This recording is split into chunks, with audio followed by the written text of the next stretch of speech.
Serial ये रिश्ता क्या कहलाता है में महर के उल्टे दिन, बुरे दिन शुरू हो चुके हैं। जी हाँ, महर जो अरमान से शादी करने के सपने सजा रही थी, सबको धोखे में रख रही थी, अब यहाँ पर मायरा खुद महर को मंडप से धक्के मारकर बाहर निकालती हुई नजर आएगी। जी हाँ, वही मायरा जो अब तक महर के आगे पीछे घूम रही थी और महर की शादी अरमान से कराने के लिए सबसे ज़्यादा बेताब हो रही थी।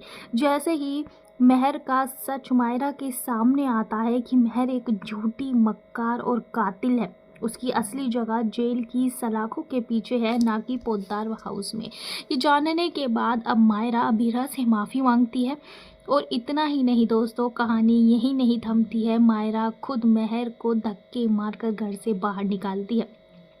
जब मायरा इस शुभ काम को अंजाम दे रही होती है तो सभी घर वाले देख रहे होते हैं और सबसे ज़्यादा दुख जो होता है वो दोगली विद्या को होता है। जी हाँ, वो विद्या, वो दगाबाज विद्या जिसने अबीरा के सारे एहसानों को पल भर में भुला दिया और महर से शादी कराने के लिए सबसे ज़्यादा बेताब हो रही थी। उसे मायरा का ये बर्ताव पसंद नहीं आता, लेकिन यहाँ पर मायरा साफ साफ कह देती है कि अब मेरे पास सबूत है, मैं किसी के बहकावे में नहीं आई हूँ।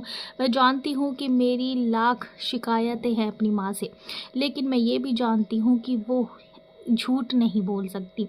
जिसके बाद दोस्तों अब अबीरा और मायरा मिलकर महर का सच सबके सामने ला देते हैं और महर इतनी ज़्यादा फ्रस्ट्रेटेड हो जाती है कि वो अपने मुंह से अपने सारे गुनाह खुद ही कबूल कर लेती है। जी हाँ, वो खुद ये मान लेती है कि उसी ने वानी के पिता की जान ली थी, उसी की वजह से वानी की माँ इस दुनिया में नहीं रही। और इतना ही नहीं, महर के बुरे कर्मों का सिलसिला यही नहीं थमा, वो वानी को भी मारना चाहती थी। ये सच जानने के बाद सभी लोग दंग रह जाते हैं। सीरियल में आया ये ट्विस्ट आपको कैसा लगा?